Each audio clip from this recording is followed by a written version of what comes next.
Hello, good afternoon, everyone. And for those who are watching us from a different time zone, good morning or good evening, wherever you may be. And for those who are first time watching us or listening to us, my name is Marilyn. I'm the CEO and founder of Customized Training Solutions Private Limited, or CTS, and we are Asia's most trusted training and business solutions partner.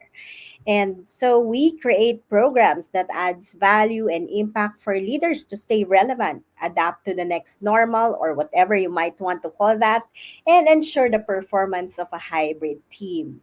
And so, because we've been doing this for over 100 times, let me go straight to introducing my guest for today. Maria Liselle Flippy is the LinkedIn is a LinkedIn business strategist and trainer providing content strategy, profile optimization, and organic B2B marketing to clients from Asia, Australia, United States, Africa, and Europe. Liselle amplifies the stories of executives, businesses, and products, helping them unlock their compelling narrative and to be top of mind. Wow, I like that. So, without so much further ado, I'd like to bring in Liselle. Hi, Liselle. Hello, I'm really happy to be with you here, Maryland. Thank you for inviting me, and hi to all the viewers of your show, and congrats on having more than 100 already. So Yay! Thank yes, you. congratulations to you. Thank you so much. And it's my pleasure to have you today. And for probably the next few more weeks or even months, I will be interviewing more top 100 most influential Filipinos on LinkedIn, and that's one of you. So congratulations for having that as well. And before we start, I just wanted to say hello as well to CJ. Hello, good afternoon, and looking forward to this conversation. And again, this conversation is not just about me and Liselle, like talking about leadership learning and transformation, but for everyone to join us in this conversation.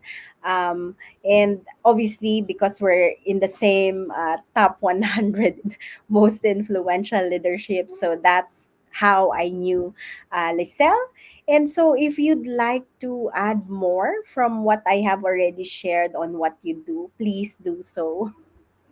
Yeah, so you can call me Liselle. So during our generation, most of the women who gave birth, they call they name their daughters with Maria as the first name. Maria. So you can call me Liselle. Yes, I'm the CEO and chief of content at OptiRight, but I'm also coach to Kaizen Tribe. So and this is a community under the Freelance Movement Tribe. So hello also to Wow. everyone who are listening in to us. So today, I will be sharing leadership lessons through my own story as a career changer. And then I think I will be sharing insights as one who has been guiding executive job seekers and business leaders as they position themselves to be top of mind in their chosen market. So I think the one word that captures what I do is I am a navigator. Now, they say I'm a career navigator, but because I help two markets, yeah, you can just probably look at me as a navigator because I work um, in that intersection. Just imagine a street, and then I work in the intersection between personal career development and business objectives. Mhm. So there, that's what I do.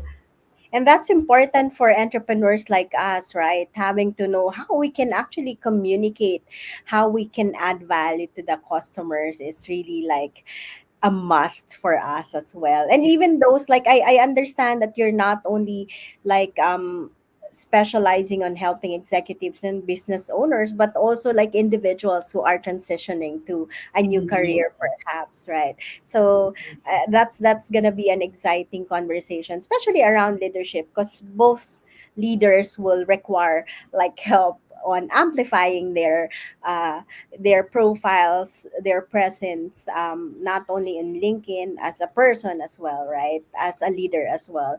So, Vivian, hello. excited Hi, for the session. Vivian. So thank you so much for joining Nice us. meeting you. Yes, and again, it's an invitation to everyone who's joining us, especially live today, to join us in this conversation. And to start with, kanina pa tayo nag-start, but again, I'm just curious to know. I mean, you're here to share your experience. And so I'm just curious to know who are your influencers?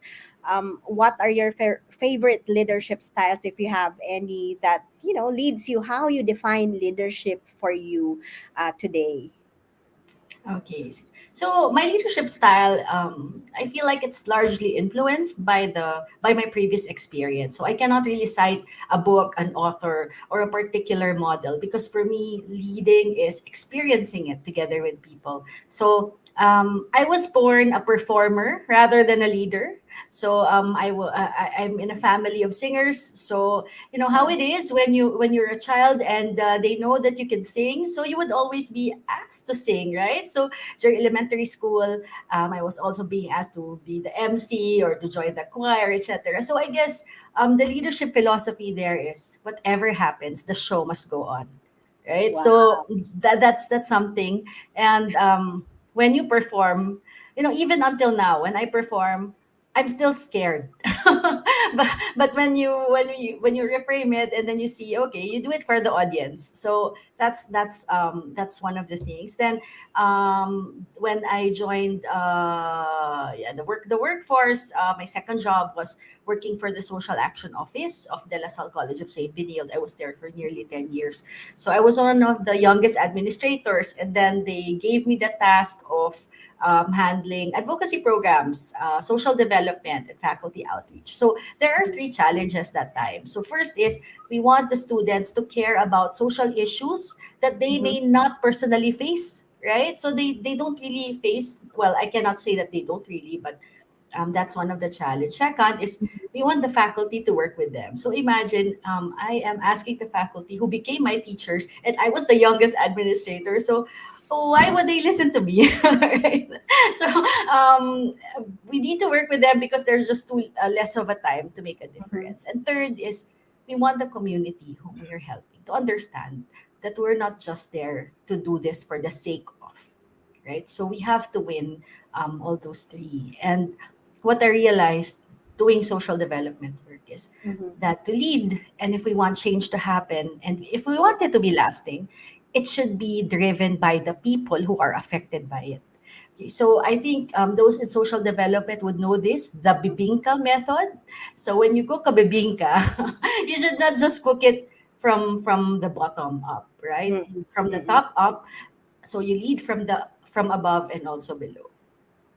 And then one of the things that I also learned through experience is leadership by modeling through, like literally modeling through, because not everything will go as planned. So, when you work with different stakeholders, different types of people, organizations, then you adapt based on feedback. Um, yes, you're idealist, but you also have to be pragmatic. Um, Mm-hmm.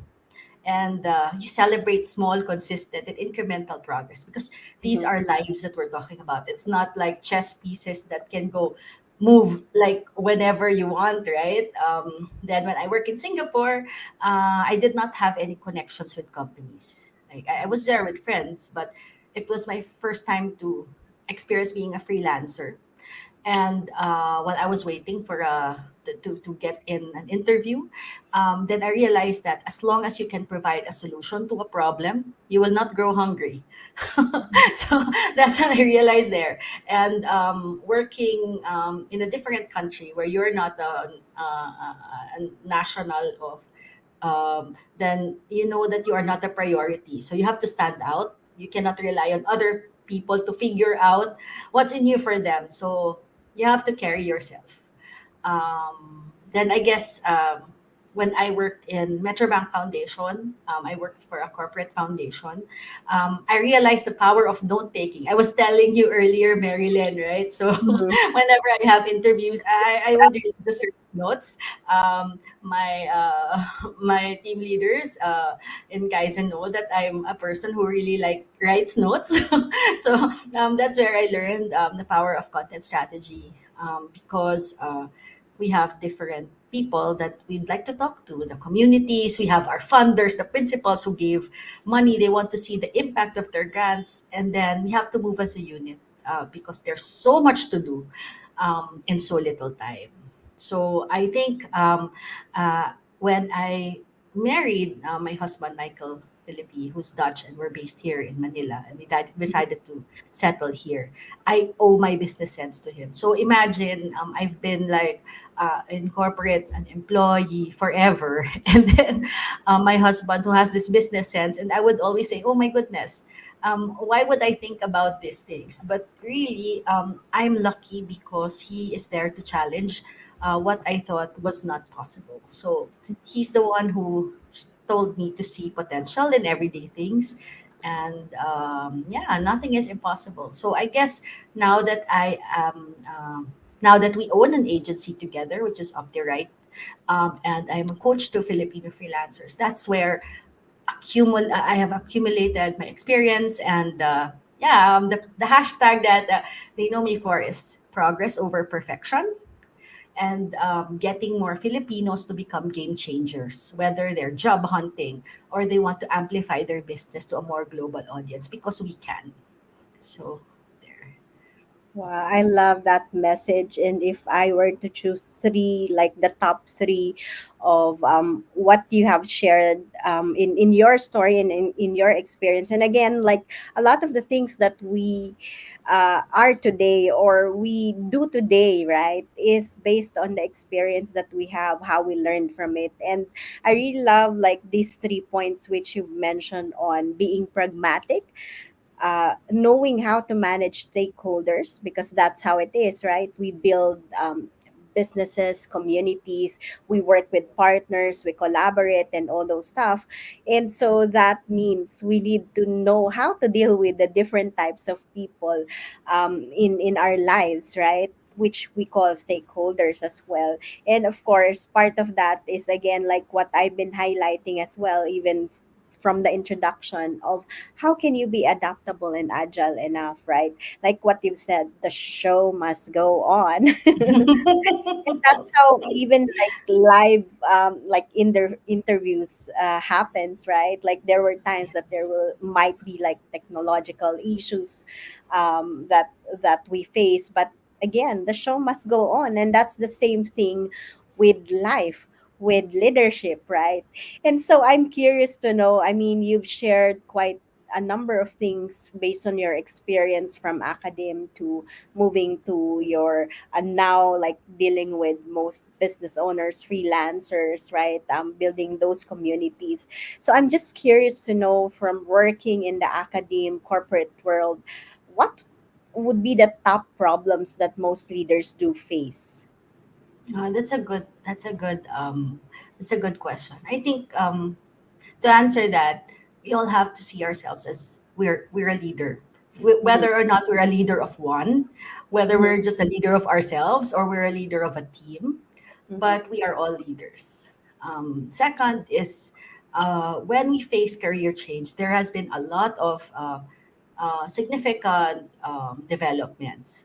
Like Mm-hmm. before, we would rely on the HR, right, to take Yeah. care of our careers, or we would rely on others to see, okay, this is a good place to start a business. But things changed for the good, because opportunities are now available everywhere. But also, the bad thing is because with opportunities comes overwhelm. So I guess the three things the three things that I see that leaders usually face would be the problem of imposter syndrome, Mm-hmm. Mm-hmm. right? So there are those that I can say they can surpass it, like It's easy for them. They can face the anxiety. Maybe they have a big why or big reason why they have to counter the feeling of anxiety. Maybe they are in situations where change has been normalized, or maybe they have a supportive external environment. So the feelings and emotions, they feel it. They feel the doubt. They feel that maybe they can do it, but they get over it. But there are a large majority still that get stuck. You know, Mm-hmm. and even leaders have this, especially if they're tasked to do things for the first time, or Mm-hmm. they're undergoing transitions. Like when I start writing their resumes and I see, oh my goodness, you've done this. I just cannot name names, but the clients that I've worked with, they've done exceptionally well. Like I would say, oh my goodness, this is the brand, these are the things that they've done in their own capacity. But I guess it takes a while for them to really feel that, hey, I really contributed to this, right? And for freelancers, when you move from employee to being an entrepreneur for the first time, there are a lot of insecurities, and I understand that. I've also underwent that myself, and it affects how you view yourself, your interaction with others, and your work. I guess one of the things that made a difference was to turn the focus around. Mm-hmm. If you can still uh, make a clear roadmap of yourself, or of who you are, of what you're doing, because things are still very new. Mm-hmm. Look at why you are helping your market. Mm-hmm. Consider why you are doing. Consider the persons or the market or the industry that you're helping. And if you write a story around that, then it's easier for you to surpass the imposter syndrome. The second would be a problem of resonance. Mm-hmm. So as leaders, we have such beautiful visions for our team, right? We Mm-hmm. have beautiful vision. We prepare things so that our organization will work better. And we communicate because we want to be understood, of course. We want them to appreciate our vision, our plans, Exactly. etc. But when we encounter problems of resonance, we feel like we really can't get them to understand us or Mm-hmm. where we're coming from, or we can't seem to make them feel and act the way we would. Mm-hmm. But Marilyn, I realized, based on experience, that the problem does not lie with words. Right? No matter how beautiful you prepare a speech, no matter how beautiful you prepare, right, the presentation, if the audience doesn't feel that it is for them, then that means that is where the struggle is. So winning them over is not on the speech itself, it's not on the words itself, but it's the acts that you do before it. So, of course, what we see is the presentation, what we see is the pitch, what we see is something that is in public. But that's what I realized as a social development worker. It's the lobbying. It's talking to them one by one. It's listening first before speaking. It's having patience. Oh my goodness. Even me, I'm a bit, I'm guilty. I'm becoming impatient, but I hope I would still have that. And it comes with trial and error, because um, no matter how good your vision is, but if you can't have a community behind it, then Mm-hmm. everything is lost, right? And lastly, I think the problem is on managing invisible transitions. Oh my goodness, managing transitions is already hard enough, right? How do you manage invisible transitions? But that really happens, like when you change industry, when you change role, when you add a function, when you add a task to you. There are things that we didn't know that comes part with the job, right? Exactly. There's like mindset shifts. We have to face a different set of people. We have to learn a new skill. And then, you know what? After the excitement fades, that's when fear replaces it. After the excitement fades, that's when fear replaces it. Because, oh my goodness, this is something that I lack control of. I lose my identity, so what? So, somewhat, there are leaders who their whose identity is very closely connected to the job. And when that is disrupted, then the identity is also disrupted, right? So managing invisible transitions, I think there are, it's a process, but I guess accepting it is the first one, and asking for help is definitely the second one, because Mm-hmm. sometimes we may think about it too much when we're alone. But if we share it with others, then we realize that the fears that we may have is actually something that everyone undergoes too, and the solution is should not just come from you, but also with the feedback of others. Wow, I really love how you have actually identified and even explained that to us. Like, I really love how you play with the words that you say, right? Like, I normally like would just use like simple words and all those stuff, but interesting like how you've actually identified this. And I would say like the imposter syndrome, right? It's like a lot of us do really face as humans. Interestingly, we are all genius, to be exact, about it. But at the same time, when we transition, when there are changes that happens in our lives, especially like for entrepreneurs, imagine like work, like in my case, working for 15 years and moving to entrepreneurship. Like that's a huge leap, right? That's like entirely a different shift of skills, mindset, and everything else in between, right? And again, like even up until now, like when I do things, I would still say, can I actually do this? Or how would I actually deal with this Mm. person? I know she's good with this, she's good with that, you know.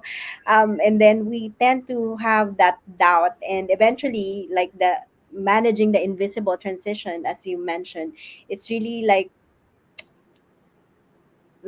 feeling the fears within us, right? Like when we like doubt ourselves, then we go through fear and all those stuff, but that's okay, it happens, right? And again, it's you've mentioned around resonance, which of course, like what I always hear when it comes to the top problems for most leaders is really around communications and how are you addressing others. It's really so much more of like how do you understand your audience, the people that you deal with, the team that you work with, right?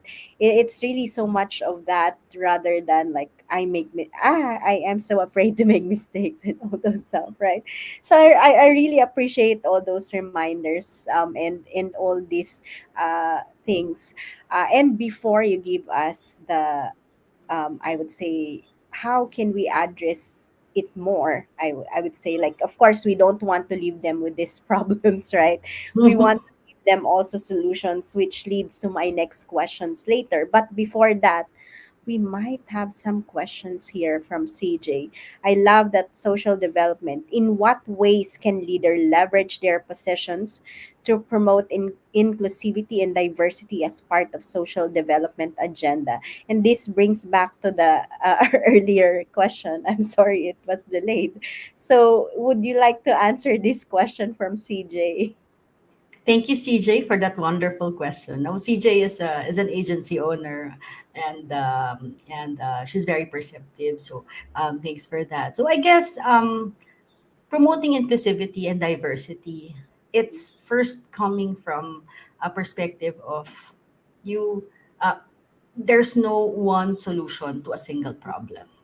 There is no one way to actually solve a very big social problem. And because with that, when we have that in mind, then we're open to accepting new things, Mm-hmm. right? So inclusivity, if for instance, if leaders just feel that, hey, my plan is the only plan that's available there. I wouldn't want to listen to any other. I wouldn't want to listen to any other's opinions. Then the pathway for inclusivity and diversity closes, and that's what we don't want, because the market changes, problem the problems way back before is still a problem now, but already more complex, right? So the more people who are joining in, the more people who stands out as leaders themselves, then we can address a very complex problem Mhm. through um, including other opinions, other feedback, and their life stories. Mhm. Diversity happens when leaders accept that there is the the club who was always the one that they listen to for advice is not the Mhm. only persons who can give them advice.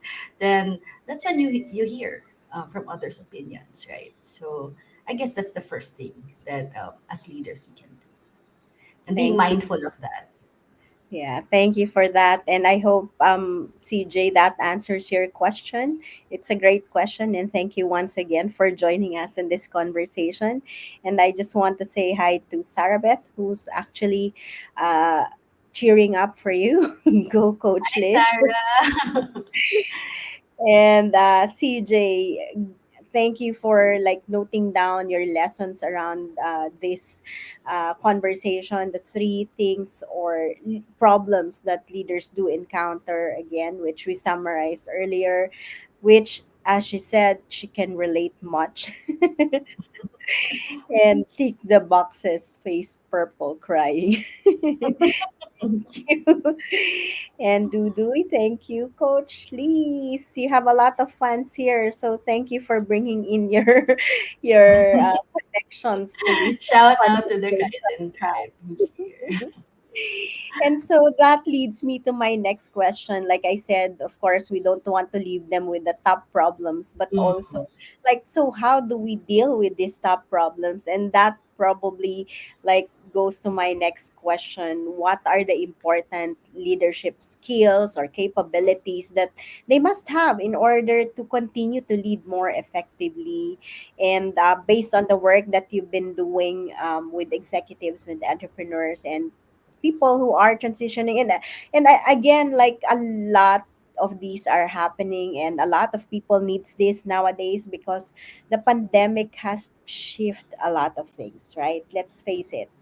A lot of executives are transitioning to a different role, to a different location, or even to a different career nowadays, right? And yes. there's a lot of programs as such as well in Singapore. So I'm just curious to know, based on what you've shared earlier, the problems that you've shared. So now what? I think there's two things that has to be present. Mm-mm. First is allowing yourself the time to write down like an inventory, Mm-hmm. right? So allowing yourself to sit down and inventorize all the experiences that you've had, all the things that you think, even the skill that you're not really good at, but you'd want to. Let me just give explain it in a context. Like Mm-mm. when we moved from Manila to Tagaytay, where when we're now, let's say Mm-hmm. I don't have the skill that I have, that what that we're offering. So in order Mm-hmm. for us to actually still earn, I would have to look at the location and see, okay, so in Tagaytay, it's a place where people go to relax. So there's a lot of hotels, there's a lot of restaurants, right? So Mm-hmm. if I inventorize my skills, my experiences, then I would say, okay, then I will just get on singing gigs here because anyway, there's a lot of places where I can, right? But it takes something like that, Mm-hmm. and whether it is a leader who is about to shift to a different industry, because let's Mm-hmm. say their industry is no longer there, right? During the Mm-hmm. pandemic, the tourism industry fell, right? Correct. So how will they shift? So if they look at all the skills that they do and how it and connect and figure out how Mm-hmm. these skills can help another industry that is big right now, like e-commerce, Mm-hmm. etc. Then that is the start of finding hope in helpless time. So first is like what I mentioned, inventorizing, and second is Mhm. really going out of your own focus, which is yourself. After you inventorize, then you look at what's out there. Mhm. When I made a move from the Philippines to Singapore without any connections, Mhm. so I had to redo my resume like 5 times. Okay, of course, I of course integrity is very high on it, but I have to explain my entire experience to someone who doesn't know what a social action officer means, right? They do not know what it means. So I do not want to give them the burden to figure out who am I and what's my experience. So I Mhm. have to explain it in a way that they would understand. So I guess those are the things when you look at yourself and then you look at what's out there and then try Mhm. to connect the dots. Yeah, that in itself will already help solve the invisible transitions that come. You will be more ready with it. I cannot say 100% because Mhm. that's why you see it's invisible transitions, right? But um, but when you look at what's out there, you might find a group, just like how I found the freelance movement tribe, just like how I Mhm. found newfound friends whenever I moved from one company to the other, right? Because of looking outside and seeing the kinds of support that we can actually give others. Mhm. Yeah, thank you. Thank you for sharing that with us. And having said that, I continuing on to what you just have shared on inventorizing the experiences that you had, and also knowing the skills that you must develop. So, what would be the important skills and capabilities that you must continue to hone or must have in order to lead more effectively in these like interesting times? Okay, those are good questions. I think active listening is one of them, right? Mm-hmm. The challenge is because there's already a lot of things out there, right? There's a lot of noise, and sometimes you don't know who do I listen to or what do I listen to, etc. So, active listening, but it synthesizing also. It's like, did you know that I already probably managed to read a lot of hundred of books, but it's only a few that I get to finish. Why? Because I read with a purpose, except for what do you call that? Fiction, of course. But I read it with a purpose. Like I have this something that I want an answer to, and then Mm-hmm. luckily there's ebooks, so I get to choose the chapter that I want. So synthesizing whatever it is that we learn, that's one. Second is Mm-hmm. balancing logic and heart. Um, Mm-hmm. I feel like I'm too much of the logic, but Mm-hmm. I am just lucky that I'm with persons who also get to remind me that hey, Mm-hmm. there should be a balance to it. Listening to stories of others and listening to feedback. Sometimes, when we become business leaders, right? So we tend to not really disregard, but I guess we tend to forget that. So, Mm-hmm. and last is the art of leverage, seeing that everyone is a leader and has the leadership potential. And really, there's such big social problems out there. And if we cannot leverage on each other's skills, then how can we solve that? And as leaders, what we need is intentionality. We have to be intentional on what we do. Of course, not everything that we do is intentional. But if we at least show that there is some sort of purpose to what we do, then it's easier to win hearts that way. Wow, I really love what you've shared just now. But before I get to give my comments, I just want to say hi to Andik. Thank you. He's from Indonesia. Hello, Andy. So thank you for watching us, and hi to Coco. So after looking inward, it's time to look outward. Get great insight. Thanks, Coco. I really appreciate CJ Coco for like writing their summary or their lessons for today. And I believe that, those who will watch us on a replay will be able to benefit from those takeaways that they share. Yeah, gosh, transferable skills is power. And Coco, the Definitely. first act of love is to listen. Yes, I Wow, agree. Coco, I like how you mentioned it, ah. And again, summarizing like what you have shared um, on the important skills and capabilities a leader must have. And again, my recent conversations also highlights the importance of communications and most importantly listening, right? And it's as you mentioned, not only active listening, because there's too much noise going on. You have to synthesize it as well, like which one works for you or which one will be beneficial for you as well. It's really not so much of just listening, but really knowing like which one would give the most effect I would say on me, right? Yeah. So, and again, the balance of having logic and heart, like what you've mentioned, which sometimes we forget when we are too I would say, like, sometimes we tend to have that thinking of, oh, we want profitability, we want to achieve this result, and sometimes we forget that we're also working with people, that we forget like how we communicate. Sometimes like it's too much on the logic and no longer a balance of both, right? So I mean, it's still important, managing is still important, balancing, as you've mentioned, again, is important, but not forgetting, right, that you're working with human, and so you have to put in heart to the work that you do as well.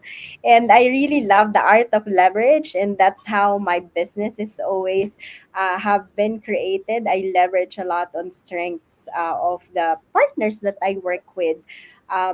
Most of my partners are gurus, experts in the field that they do, and that's what we are known for as well in customized training solutions. So I really like that, you shared with this. And again, like, there are always intentions in the actions that you have to take, right, at the end of the day. So I really appreciate that summary. It's very insightful, and thank you so much for that. And that leads me to my last question, but before that, hi to Miss Bless. Hello, Coach hello, Lis- Bless. Coach Liselle and Maryland, yes.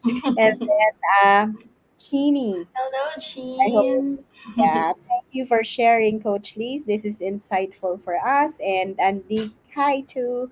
I'm on remote area. Wow, thank you for joining us despite you're on a remote area. So, and that leads me to my last question. I mean, we've been enjoying this conversation, and I really love that we have a lot of audience who are really joining us in this conversation as well, right? With their questions, wonderful questions, and their takeaways from what you share with us. And so, but then we have to end this with this final question, which is a very interesting question, I would say, because this is very open question, and I would normally like say that this is my Miss Universe question. So Yes. if you have a magic wand and can use it, what will you do with it? Okay. Um, you know, in Off the Right, I think we are privileged that we get to hear all those individual stories, right? Because we cannot write profiles unless we ask people, and they share it with us. And Mm-hmm. there are a lot of potential that we're seeing. If what if we manage to connect this person to this other person? Because I'm sure they will come up with great projects together, right? So um, if I would have a magic wand, Mm-hmm. I would like to use it to amplify people to really connect with each other. Right. So we just came, me and my husband came from Zamboanga, where my father and sister are residing right now. So I'm a Chavacana. And I'm just hearing that there are some initiatives to really gather who are those in the digital space, right? So Mm-hmm. if there would be some freelancing hubs, Mm-hmm. startup hubs that are known also in other countries such as Vietnam and Thailand, Mm-hmm. if there would be opportunities like that, then just imagine, even if we're like 7,107 islands, but our power Yes. when we're connected, when we're able to really gather and leverage all our skills, then we can be the source that will really uplift the nation. So, yeah, I think that's my answer to that. Yeah, and again, even without the magic wand, that's what you have been doing through the work that you already do, right? It's really amplifying people to not only connect with the right people or with the audience that they have or with others, but also to leverage and to highlight what their strengths are, right? And again, it's all about leveraging whether you're working in a community, in an organization, or even as a freelancer, right? It's always meant to be that way. Yeah. Indeed. Indeed. Yes. And I guess So. Mhm. sorry, I will just have to ask a little bit. I guess Mhm. when they think about it and they have some Mhm.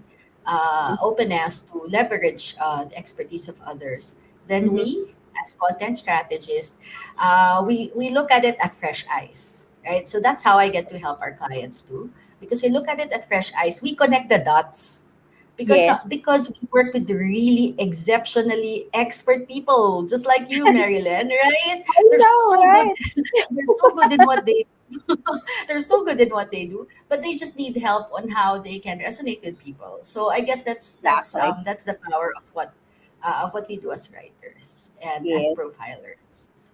True, true. And I'm really grateful that I get to leverage with a lot of leaders from around the world through the work that I do, including these interviews. I mean, if you've seen all those 100 plus interviews that I have already done, sometimes it keeps me thinking, like, how did I do that? Like, and like how much leverage I had with all wonderful leaders from around the globe. It's not only that I'm learning from them, but for sure the people who are watching are actually learning from them as well. And it doesn't only increase my credibility and their trust, but also not only for myself but also for the people that I interview as well, right? So it's totally a win-win. And again, sometimes we just have to be reminded of these messages, of these important reminders for leaders, in any way possible, right? Like That's sometimes you true. just have to hear it, right? Yeah, so thank you, Vivian. Amplifying people to connect with each other, yes, even without the magic wand. Blessed that you're already doing that. See, same Vivian problem. is also an agency owner, so I'm really happy to be a part of the group. Yes. And oh, there's another question from CJ. And I'm interested to know, could you provide examples of how effective leaders strike a balance between logic and heart? Wow. In the Wait, decision making process. It's really very challenging. I agree with you, CJ. And like, what's your take on that, Coach Lisel? I think there should be some space in order for you to balance logic and heart. So there are organizational culture, um, and some leaders are lucky to have that. Right, there's some space for failures to happen, because if you balance logic and heart, right, you're not just looking at KPIs, you're not just looking at metrics, you're not just looking at, okay, whether are we hitting our revenue goals, right? But there's also a different kind of qualitative. Oh my goodness, becoming so technical. There's also some qualitative metrics involved. Like, Mhm. so, I guess it starts from really the lobbying is Mhm. starting small, balancing it by starting small. just trying it out, because sometimes when we lobby it to the higher ups, and of course the higher ups says, will it really work, right? But if you start small within your own group, within your own team, and then like any of my capitans or my leaders, they would always remind us to really share the good message. Mhm. And when that happens, then you're allowing possibility for other leaders to do the same. That, oh, it's possible. We can start with small things. We can start with small things, document, and then that decision making process becomes an organizational way of working. And yeah, that's how we can do it the bibinka way, right? Letting the upper letting the leaders know that, hey, there's some initiative are happening here. Allow us some space to try it out. We can make some mistakes, but we're trying Mhm. out an initiative that balances both the heart and mind. And then yeah. And if I may add, that's really a difficult thing to do, right? To really incorporate like the hard part. But Mhm. it's really just about active listening, ensuring that there's also like not only communications but also empathy. And I remembered I asked that difficult question as well in a recent training I've Mhm. attended by Anthony Pollock. And then I said, so how do you measure productivity, right? Because sometimes it's easy when it's machine, there's metrics there, there's automation and all those stuff.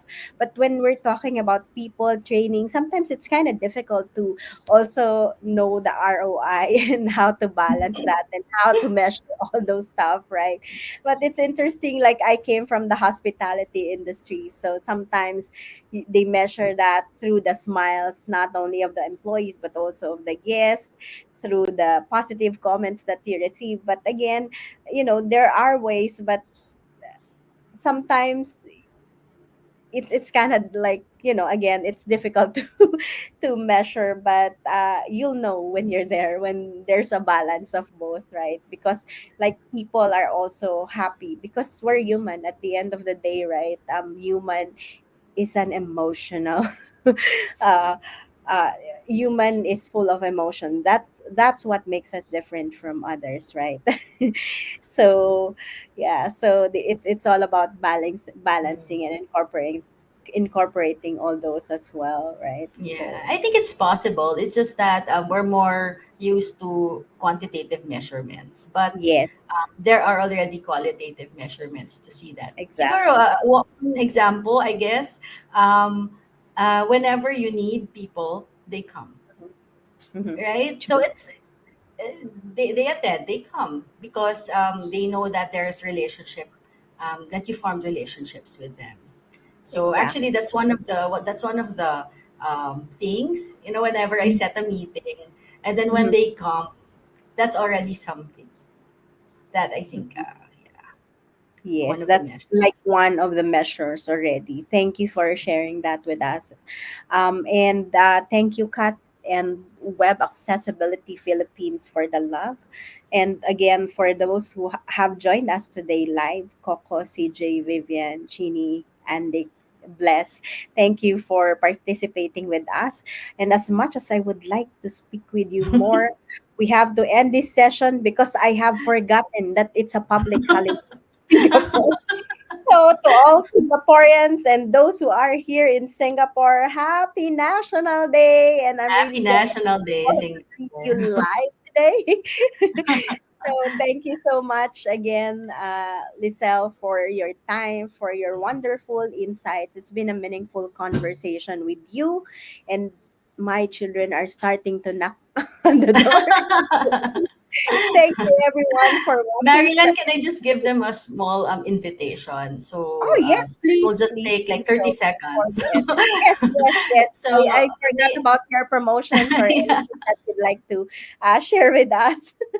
Please go Okay, so ahead. thank you. So I would like to invite you to a power hour. Schedule a power hour with me. So this session is a one-on-one to enhance your resume, LinkedIn, and your approach to discovering opportunities. I promise it will be practical, actionable. You know me, I don't really want to dawdle. I want to give value at the start. and it's perfect for individuals at career crossroads, freelance professionals, and service based business owners who are keen on attracting a larger clientele. So if you're ready for Yay. professional outgrade, just message me on LinkedIn. Is Thank you that so for free? much. Sorry. That is with payment. But if they just Okay. consult with me, then the initial call would be a free one. Will be free. Okay. Mhm. So please do remember to share in all the links, YouTube, LinkedIn, and Facebook, how they get to schedule with you that call, that consulting call. Sure. And again, thank you so much. This has been an insightful conversation with you. And thank you again for those who are watching us live and for those who will watch us on a replay later on. And again, happy National Day to all Singaporeans, especially. And again, this conversation, we've been doing this in order to hopefully create a better world to live in and more opportunities for everyone to believe that we can, right? And Yay. do remember that even the richest investor in the world would say that investing in yourself is the best investment that you can ever make in your life. So, with that conversation, thank you so much again, Liselle. And we would like to leave our audience with this quote that if your actions create a legacy that inspires others to dream more, learn more, do more, and become more, then you are an excellent leader. Thank you for being our excellent leader today, Lizelle. Have a good Thank day you and so bye much, for now. Marilyn. Thank you so much for everyone who joined in. Bye for now. Stay safe, Bye. everyone.